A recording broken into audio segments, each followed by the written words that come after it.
Welcome back to Bless Your Heart. I'm talking. This is Zeta, your host. And on this week's episode, we have a little bit of a special guest. I am bringing one of my 4 kids on to talk for a minute. And this is my 20-year-old Zaley. Zaley, say hi. Hello. Why do you sound so quiet? I don't know. That's not how you talk. Talk like Zaley. Okay. So would Zaley say hello? Howdy, y'all. There you go. So Zaley had come to me and said that she wanted to do a little segment with me because she's been kind of going through a bunch of changes in life right now. We've both been going through it kind of together, but it's more her than me. I'm just along for the ride. And so those changes would be, and some of y'all may know, but is that Zaley moved out on her own about a year ago. Yeah. And anyone that knows us and has followed along on this journey of me raising her knows it was quite shocking. And I never went into it on the podcast. It was shocking for me too, believe it or not. At first, I really didn't think I could do it on my own until I actually did it on my own. Yeah, it was, no one could believe that she left. So Zaley got a little boyfriend and skedaddled out of here with her boyfriend a little quicker than I had wanted, and not in the way I would have liked, is the best way to put it. And so it caused some growing pains for us, both of us. And, but, you know, we got all that fixed, and she still has the same boyfriend, Mason, who we now love. And worked out for the better, and he's now part of the family. And so now Zaley and Mason are in their first apartment together, like it's their apartment. They have a roommate now, I guess. But before, it's like they were kind of like almost like renting a room from someone. They didn't have it wasn't like their house. We didn't have our personal space. They were allowed basically to kind of use the room, like not. I guess. Anyways, it wasn't didn't have a lot of freedoms, right? No. Didn't feel like your home. No, it didn't. So now they have their own apartment, and they did get his brother as a roommate, so they do have a roommate now. Mm-hmm. And she's starting off like in grown-up land. And so Zaley has very high-functioning autism, and so raising her, she has extreme attachment to me. Would you say that? I would agree. I think when I was a kid, it was really bad. Yeah. It was so severe at one point that my work, God bless them, I work for the best people. The big boss knew I was struggling with her at the time. Her anxiety was really bad, and it was really hard for her to be away from me. Her main anxiety issue was, is my mom safe? Am I wrong on anything? I think it was just mainly like really bad separation anxiety. Yeah. So they created a whole new position so that I could work out of our Waxahachie office for about 5 years, so that while Zaley was growing up, I could be within 5 minutes of her. And it made a difference, didn't it? Yeah, I think you stopped working at the Waxahachie location when I was in high school, like later into high school, right? Yeah. I've been here, 5 years. So, and I was there for 5 years. So yeah, around the time that you were a senior, I think. Yeah, I think it was like junior year, maybe. Late junior year, early senior year. Which you were pretty good by then. You were taken care of. So anyway, so that gives you an idea of the attachment situation. So when she moved out, it was kind of like, what do I do now? Because Zaley has been attached to my hip since the day she's born. And I mean, attached. Am I wrong? No. And so and then she wasn't. And so I think it was a life lesson for both of us. And so now she moves into this new place.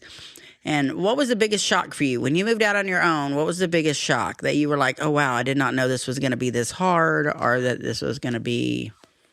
Well, at the beginning, it was really hard for me to be away from family. But then I was like... But now, I think one of the weirdest things is like, oh, I didn't know this was this much. Because as a kid, I think in high school, I wanted to learn how to budget more, but nobody really taught me. Yeah. So I had to learn by myself. And obviously, I do have a job and I work and I help try to provide more. But it's expensive, like you've told me before. Everything's expensive. Nothing is free. And I said, I get it. Now you're getting the expensive stuff. Yeah. Yeah. And what about the part about living on your own and maintaining a home and that kind of stuff? Well, I only work on the weekends. And so with Mason working full time, I try to keep it afloat. I make sure that I'm up. I clean the room, and I clean the living room, and I clean like every room in the house except my roommate's room because that's their responsibility. Yeah. And I make sure like our clothes are washed and like dried. And it's because like you've told me, he works a lot. He deserves to come home to a clean environment, which is fair. See, here's the thing, y'all, is Zaley has found herself in a almost stay-at-home girlfriend situation. Am I wrong? Zayda's never been in that situation. She's never had to only work part of the time and somebody else provide. And so I'm like, what are you doing all day? Like, what, because you've tried to find more work. It's hard when you're autistic. It's a little difficult because, her anxiety kind of kicks up during an interview. So you're going to do a little extra in an interview that maybe wouldn't be always the case when you're at work, right? Right. And so it's been hard for her to find work because the interview part of it's a little difficult. And so she did find something. She really likes it, but she's home so much during the week. I was like, girl, that boy, he works like 6-7 days a week. Right? He is a hard worker, and that earned my respect right there. And so I told her, I was like, you need to be making dinner. Like, you need to be, I'm not saying this is the 1950s because it definitely isn't. But the current situation is you're at home and he's working all night. He works nights. And so he probably wants to come home and enjoy, home, not have to come home and do stuff, Am I wrong? He has mentioned before, he was like, if I buy you breakfast stuff, would you make me breakfast before I go to sleep? Because he works from 6 p.m. to 6 a.m. Yeah. And so I'm just like, okay, let me think, because I know what type of eggs he likes. I know what type of food he likes. I just don't know how to make bacon right. Well, we can do this. I will teach you how to make bacon. And so the other thing that she's doing, so she's learning life skills. I guess that's the best way. This is a life skill that you be able to cook and provide a meal for your household, not your responsibility. If you were working full time, it would definitely be a shared responsibility. But if that's your main job right now is to take care of the home, right? Right. So with that being the case, I want to tell you how great Mason is. I'm going to brag on him for a second, but he helped her get this job where she's working through family friends, and he does not need to work more, but he works there too so that he's with her so her anxiety's better. Am I wrong? He chooses. Like, I tell him, you can go home, do what you got to do, and then you can come back and get me. And he's just like, no. He stays. I'm like, okay. But I also think it's because he has it's like a good community, like kind of coworker vibes. So it's just like, yeah, they're his friends. Yeah. He's just enjoying his time. Yeah. But that says a lot too, because he just wants to make sure that she's taken care of. He's going to stick up for her and that kind of stuff. So, what's so funny is he started listening to your podcast recently. Like, he did. He doesn't like he likes listening to music, but sometimes it's like boring listening to just music all night. Yeah, because he works in a vehicle, so he's sitting in a vehicle all night. Well, it's mainly when he goes home from work. Oh, okay. Or whenever, and I'm just like, okay. And he was like, "Have you ever been on your mom's podcast?" I said, "It's been a minute." Yeah. It's been a minute, but yes, I have. Yeah. But he's like at the point, so he started from beginning to now. And I'm like, that's a lot. Oh, he's listened to all those? Oh, that's so funny. He was just like, your mom's pretty funny. Well, I'm glad. He knows a lot about us then. Bless his heart. Y'all, think about all the things I've talked about. Some of them my kids do not want to hear. No.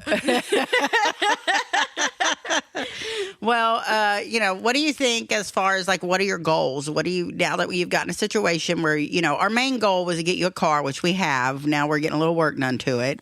Get y'all a safe place to live. Now and Mason did that 100% on his own. I need to get my driver's license. And now like your driver's official, license. Like an official, because I have my So you can permit, drive that car. so I don't have to have rides to and from work. Okay, so that's the next goal. So that's what we're doing here, y'all. I think that it's okay to have step-by-step goals. And I think sometimes when we have kids this age, everyone's like, oh, they're got to go to college and get a dorm and absorb all this debt and everything, which is great if that is where they're heading and that's what they can do. Zaley, we're working on just making sure that she has a comfortable situation, and then we can make the next goal, an education. She did go to college, but It was only for like a semester. and then I think it's better that we get you situated first. Yeah. And I think, when I did, so for a little bit, I did come back to stay with you for other, like, personal purposes. And when I came back, Zoe and Zoe were just like, "You're back?" Yeah. Like, everybody was so weird about it. I was like, okay. You're back. Like, it's a cult. I can't believe they let her back in. No, that's what Zoe said.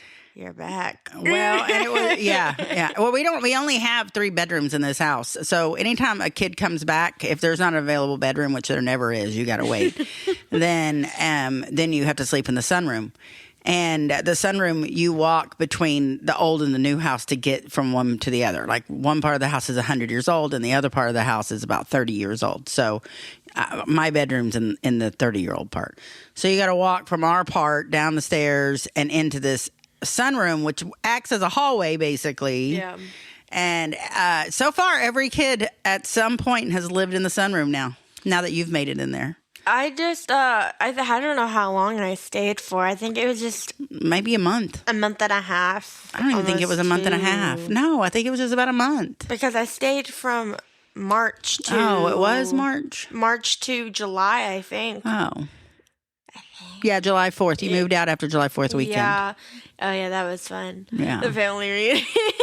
Yeah. We took Mason there, and they love him. Yeah. So that's a good thing. We got there with Mason, and my cousin, the first thing he said was, no one said that y'all were bringing Luke Combs. He does look a lot like Luke Combs. Well, recently Mason got his hair cut and his beard trimmed because, like, it gets long. And he's like, dang, somebody calls me, like, I look exactly like Luke Combs because I got a haircut and my beard trimmed. I was like, no. He does look a lot like Luke Combs. I agree. He does. That's pretty funny.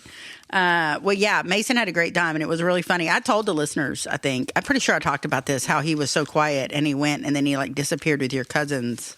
No, yeah. So the last night, I'm calling him out for this. So the last night I was there, I wasn't feeling good for some reason. I think it was just I'm sick and, like, I'm not feeling good type of night where I couldn't breathe out of my nose. And when you can't breathe out of your nose, it's hard for you to go to sleep. Yeah. So it was it was literally our last night. And I think everyone else was asleep besides, like, the younger cousins, maybe some of the younger cousins, because it was already, like, 3 o'clock in the morning. Yeah. And one of my cousins came in and said, "Hey, you thirsty?" Y'all, I'd like to say Mason is 21 years old. He is 21. And so he's like, "I don't like beer." And he's like, "Well, I have liquor. I have moonshine." Moonshine. and I heard this whole conversation. She's like, "Can you make sure Zaley's sleeping, though?" And he went out and had a good time with these boys. He came back, and I was like, I didn't even know he could talk, much less go hang out. He doesn't talk, y'all. Bless his heart. He does now. He's gotten used to us. He's not going to interrupt a conversation. Yeah. But if you ask him a question, he's going to answer you. And sometimes he'll ask a question, but really not a lot. He is not much of a talker. I think because he always told me I was raised to where if I'm spoken to, I'll speak. Yeah. And I was just like, you're like, not me. My mom's like talking over everybody. She's overbearing. I know. Overbearing, older sounding woman, some might say on reviewer -T _ something. That's my reviewer that didn't like me. Oh. Yeah. Yeah. Yeah, I saw her merch. Whenever I looked at her merch, I was like, "Oh, you actually used those comments." So, well, I carry my bag everywhere. I love my little bag. Well, I was like, "Well, that's so like my mom. Why would I question that now?" Yeah, it's okay if I'm overbearing. It's allowed as a woman. You're allowed to take up space, right? I guess. Yeah. I mean, why would I not be allowed to be who I am? I mean, here I've raised y'all this way, and say if I didn't, but that you're allowed to be yourself, and some people just might not like it. Yeah. Right? Is it okay if they don't like it? I really don't care what they think. Exactly. Because what if you ran around trying to please everybody all the time? Do you know how exhausting that is? You know what's so crazy is I would want to make people, like, put people first. Yeah. And, like, worry about me last. And I think that's when my mental health was deteriorating. But then I was like, no, I'm not doing that anymore. Yeah. No. It's not good. And then people start to abuse that because they know you'll do it. Right? Yeah. Yeah. Well, is there anything that you want to leave the listeners with? Anything you wanted to say or anything?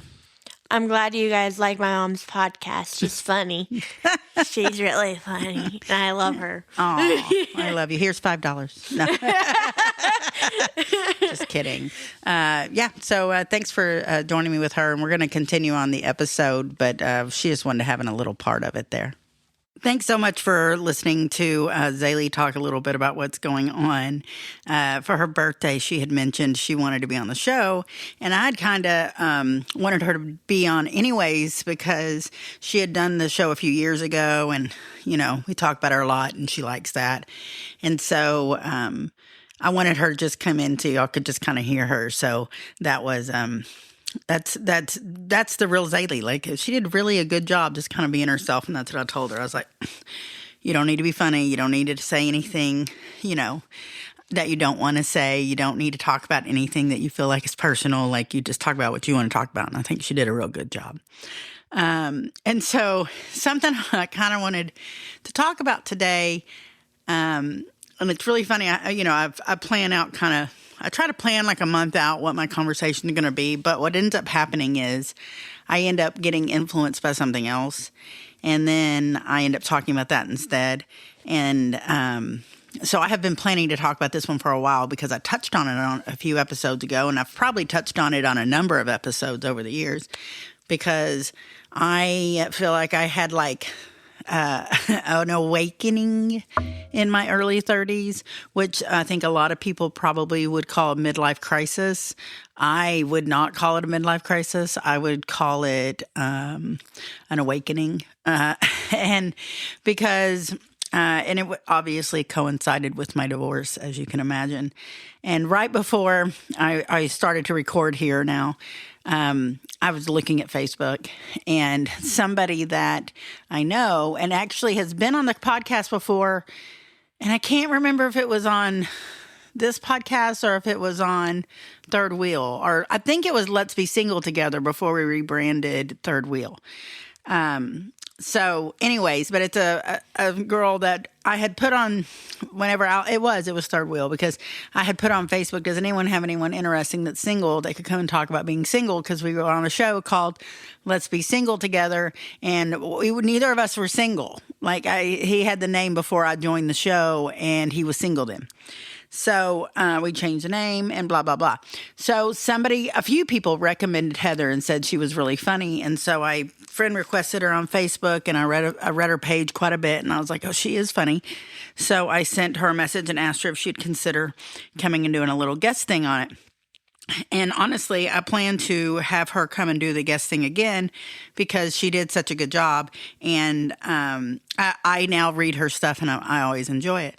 So it's funny. I looked at it and I was like, oh, this is the topic I was about to talk about. Like, I just saw this. I'm not even joking, 5 seconds ago. And I immediately messaged her, or posted, hey, can I steal this and quote you? So that's what I'm going to do.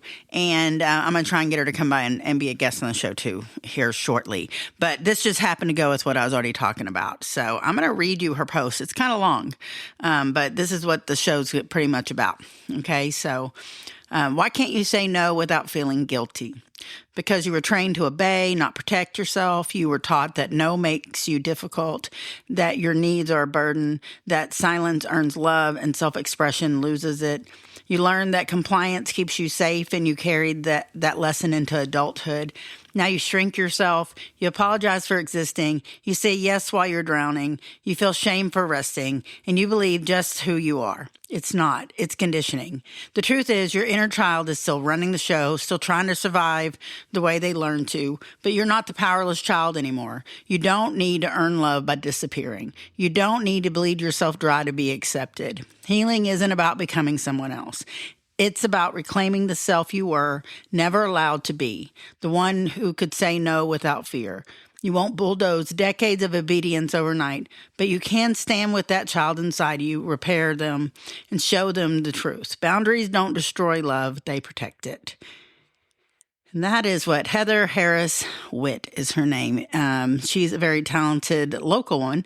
And I just thought, man, does that not hit the nail on the head?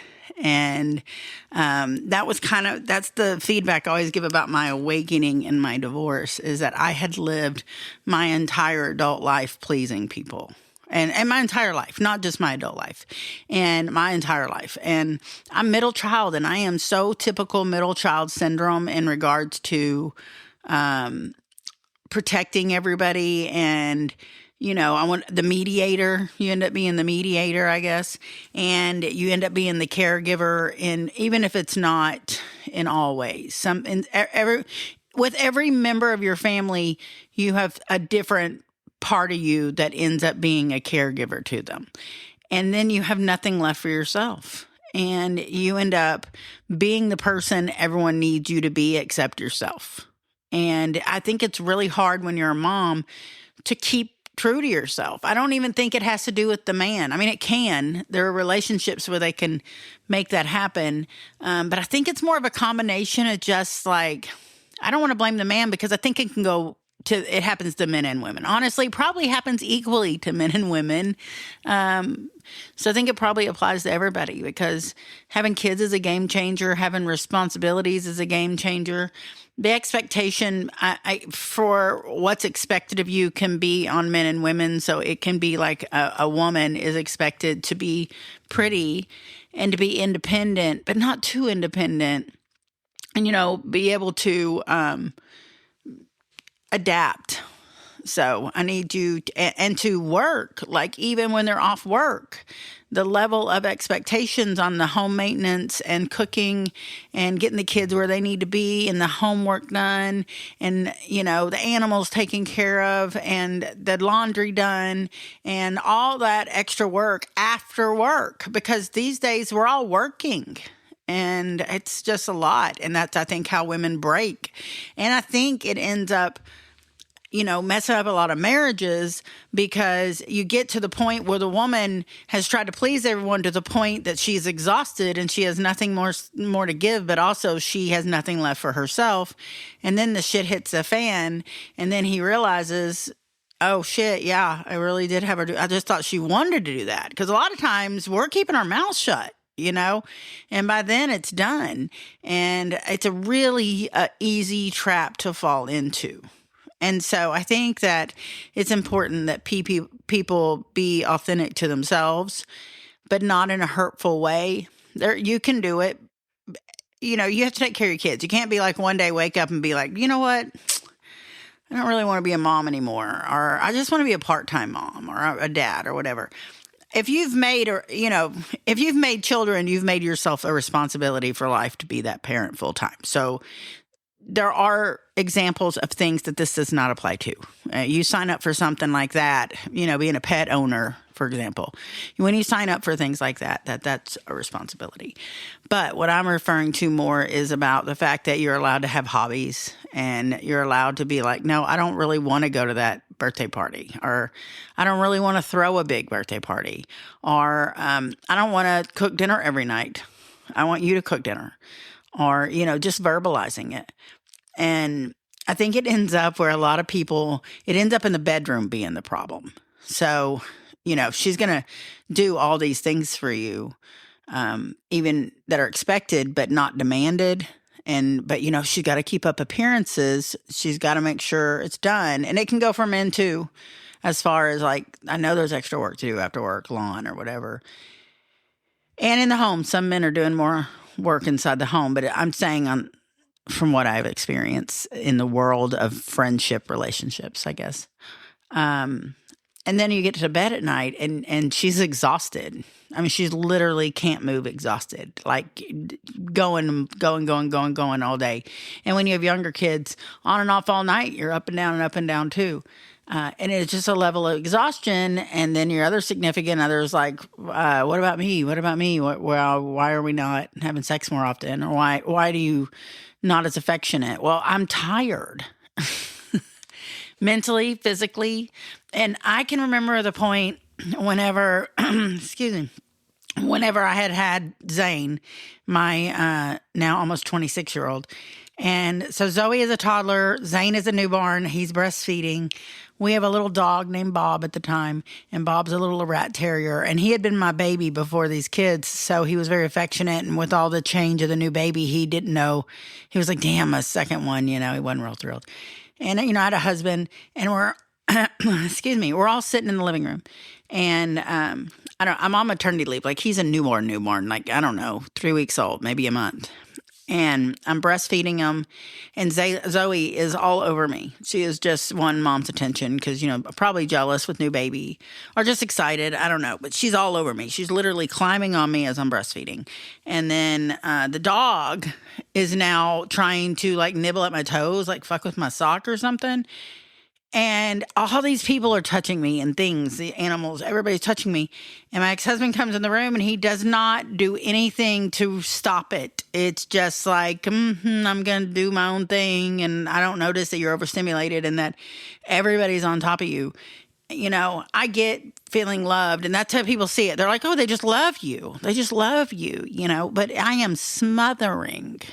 And I can remember thinking, oh my God, I am so overstimulated right now. I didn't know the word for it, but like I could not handle another person or thing touching me. I needed my body back. I needed my space back.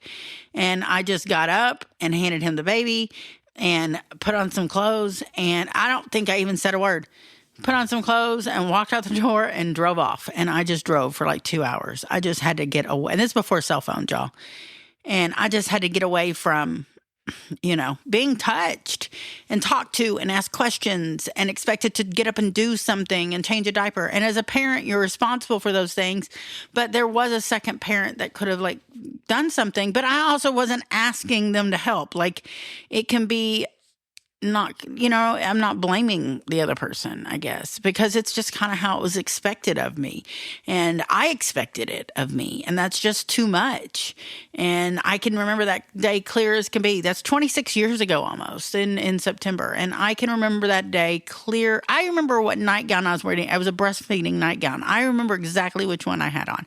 I remember that moment. It was like, wow. And I was 25? I was a baby, and then the next epiphany, there was a few red flags, but the next real big epiphany is when I'm in my early 30s. I don't know, 31 maybe. I'm not exactly sure the age. It's a little bit of a mental breakdown at that moment, but it's kind of the same thing. I felt overstimulated in life in regards to all the expectations of me and nobody else pulling their weight and the weight of the world on my shoulders and me just like breaking. Like, I cannot do this. I cannot continue for 20 more years like this. And I've got to break this cycle. And I need to be able to start speaking for myself. And I need to be able to start thinking for myself. And I had always been very independent. And I think anyone would describe me as independent. I was the breadwinner. I ran the house. I was a boss at work, and I was kind of the mean boss. Not mean, but like forward. I'm very forward. And some people, when it comes from women, it seems for some reason to be a bitch. But in reality, it's exactly how the men are speaking to you too, but it's charming from them, or it's assertive and it's dominant and it's okay. And so I had to tote that line at work. So, when you're doing all that and then you come home and you have to do the same thing at home, it is exhausting. And plus you're supposed to be maternal, and it's exhausting. And I just was like, I could do this on my own. I already am. And I can have feelings, and I can tell people I feel let down, and I can tell people I don't want to do this anymore, and I don't want to be judged for this anymore, and I don't want to dress like that anymore, and I don't want to do these things anymore, and I don't want to live here anymore. And I'm taking my kids and we're going to fix some shit. Because I was not being my authentic self, and I was raising my kids as not my authentic self. And I had been so far removed from my family that I forgot myself. I knew I wasn't myself, but I forgot myself. And I forgot my roots. And it came from the expectations of others and me allowing the expectations of others to dominate what the fuck I was doing. And so to what I was wearing, because I'd have to hear them say, why do you look at how that girl's dressed? Why is she wearing that?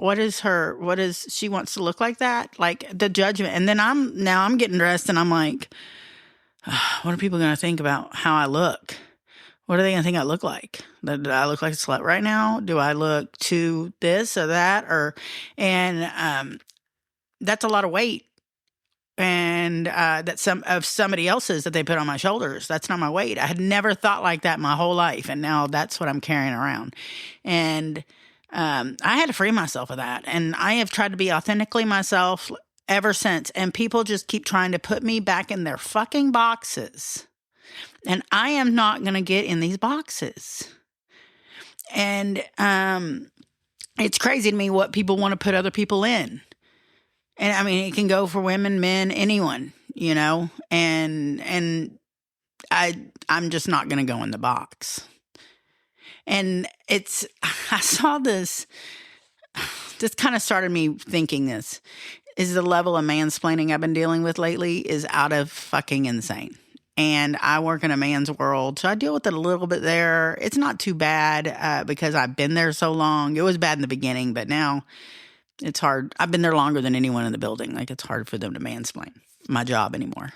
But in the real world, just in general, okay?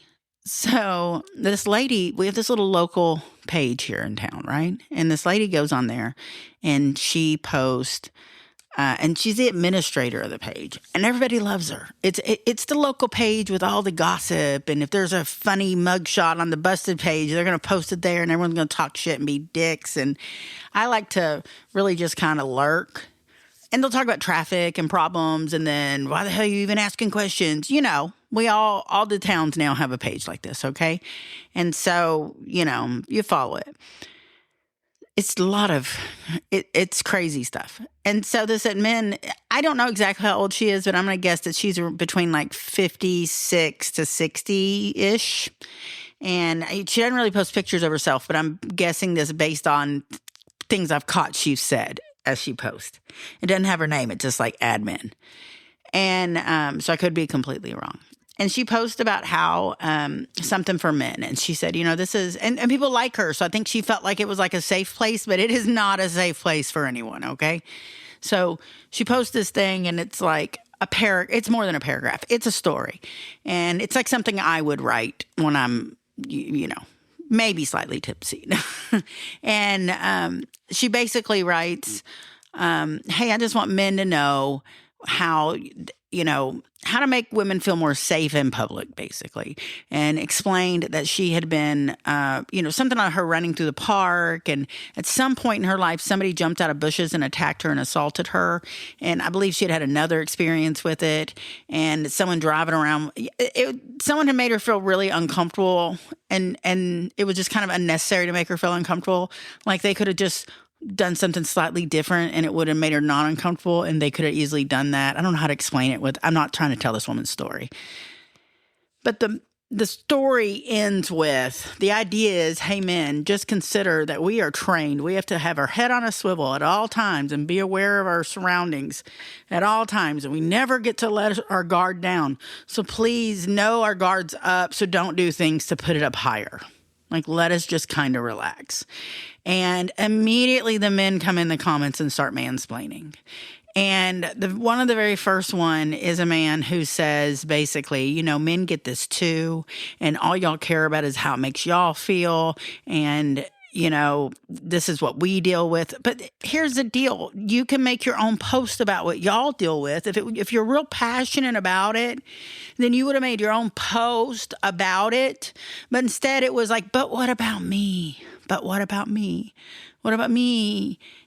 And all I could do was kind of giggle at it because it was a man mansplaining to a woman about women not feeling safe. Like, and he has to come backpedal and be, oh, what about me? Men have assaulted me too. Men, again. Okay. You get it. So he's like, it was so ridiculous. And so I responded. I could not help myself, y'all. I responded and I put, bless your heart. I can't believe you just mansplained that to her. That's it. That was all I wrote. This poor man, he screenshots it and makes a whole new post about how this has hurt his feelings. So I, of course, had something to say back because at this point, I know this man is sensitive.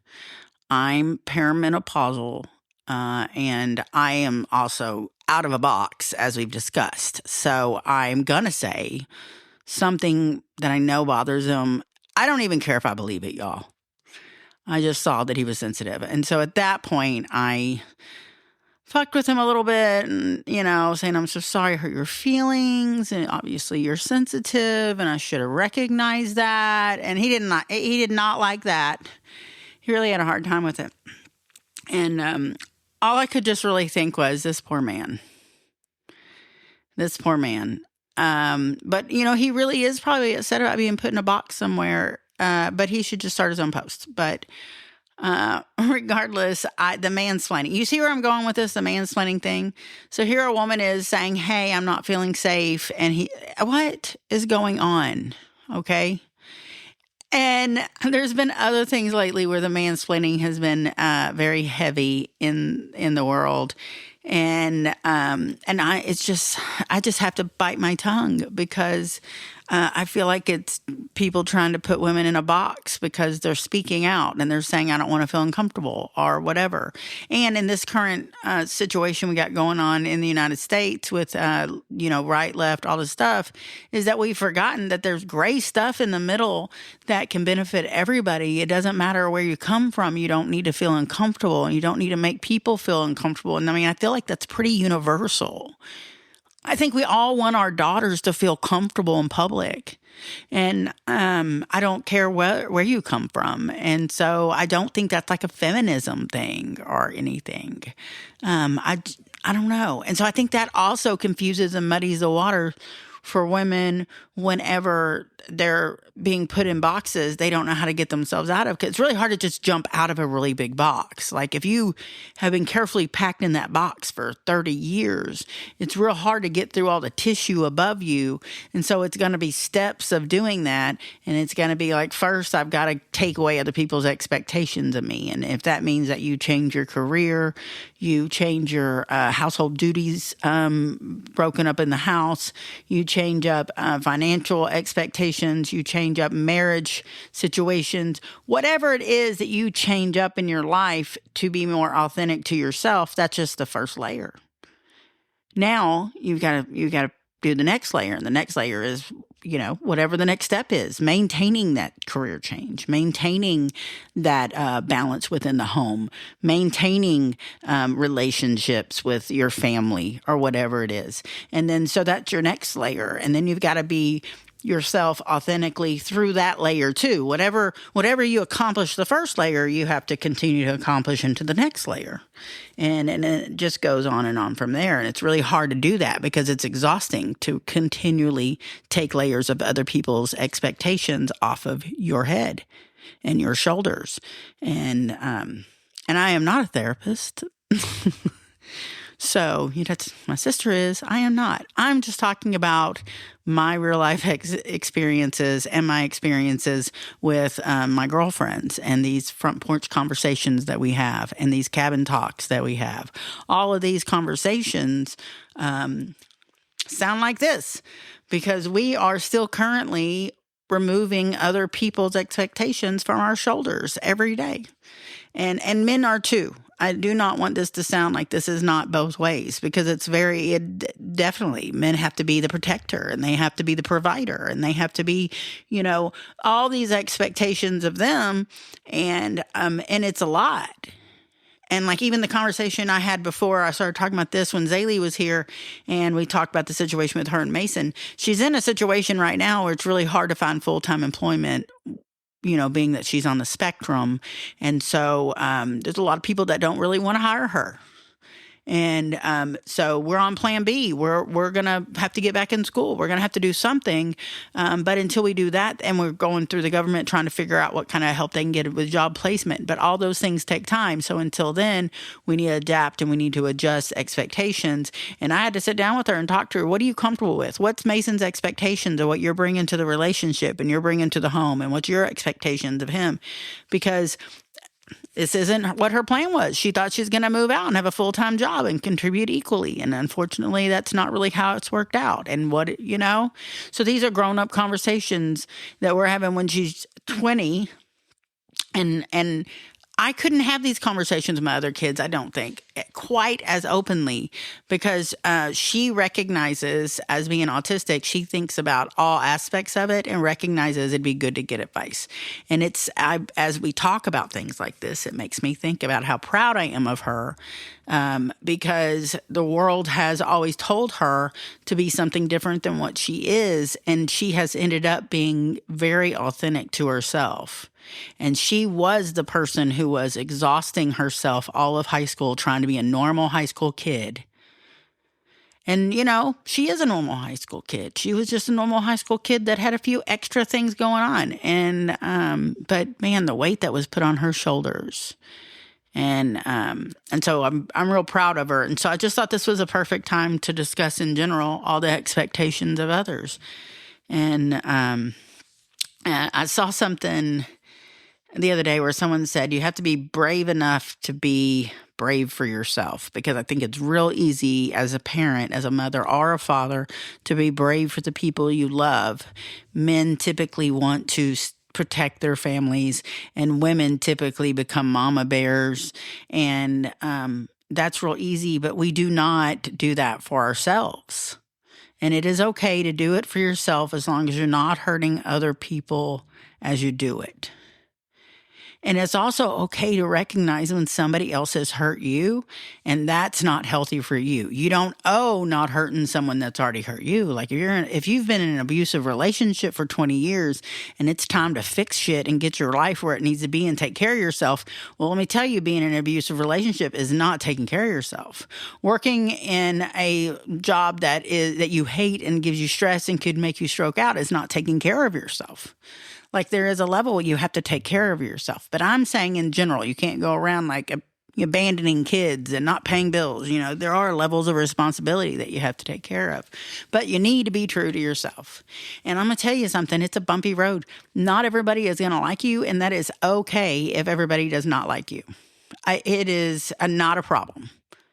And I know I say that over and over and over again. And it's probably because not everybody likes me. I am very much your flavor or not your flavor. There's not a lot of gray usually. I know what it is 9 times out of 10. I know what it is. I'm a lot. I talk a lot. I got a lot to say. Now, if we're in person, I'm not going to interrupt you and it's going to be normal, whatever it is. I'm just going to come up in conversations because I talk to a lot of people because I talk a lot. So, I'm it's like social media in real life in a small town. You're going to hear about me. It may not be right, but and the same about you. Like, it's just small town shit. It has nothing to do with this stupid shit, Anyways, I just find it, I just feel like everybody deserves to get out of their box. Unless they want to hide in one, I guess. But I don't think you should have to. It's kind of like coming out of the closet. Only you're not gay. I guess it could be used that same way, but I'm saying coming out of the closet is just being your authentic self. Like, maybe you don't want to wear hair extensions anymore. Maybe you don't want to do a full face makeup. Or like at my age, there's quite a few people that are going gray, just like done dyeing their hair, and they're purposely just going all gray. And like just one day they just own it. And every time I see it, I'm like, yes, girl, I love it. I love that. Or when a guy like finally just shaves his head and just is like, fuck it, I'm balding. I love it. I'm like, celebrate yourself. I love it. I think everybody should do it. So that is all that I got for y'all today. Hope you enjoyed the show. I believe I'm going to do one more episode of poetry, but I don't know if it's going to come out before this episode, so it is a possibility. So if it is, then there may not be another, whatever. You get the idea. And y'all have a wonderful week, and I'll catch up with y'all next week. If you would like to, if you don't already follow me, if you could. Also, if you could leave a review, a nice one would be great. If you've made it to the end of this episode, you probably like me. Or at least kinda, you can deal with me. But if you could leave a review, I think Apple's the only place you can actually leave a review. But if you could, that would be awesome. It helps me in the algorithm. It helps me get out there just by you leaving a review. And that'd be great. It helps my listening note score. And if you could like and follow on social media, it's Zeta Owens on Facebook where I'm most active. And then there is Z Mamacita on Instagram. And then there is Bless Your Heart, I'm Talking on Instagram. Or you can find me on Buzzsprout, or you can find me on Printify if you would like some merch, which is Printify Zeta-Owens at Printify. Blah blah, and go in there, and I have stuff from all kinds of stuff. It's stuff for like girls' weekends. It's not just all Bless Your Heart, I'm Talking stuff. And if you don't like it, then you don't have to buy it. Y'all have a great week.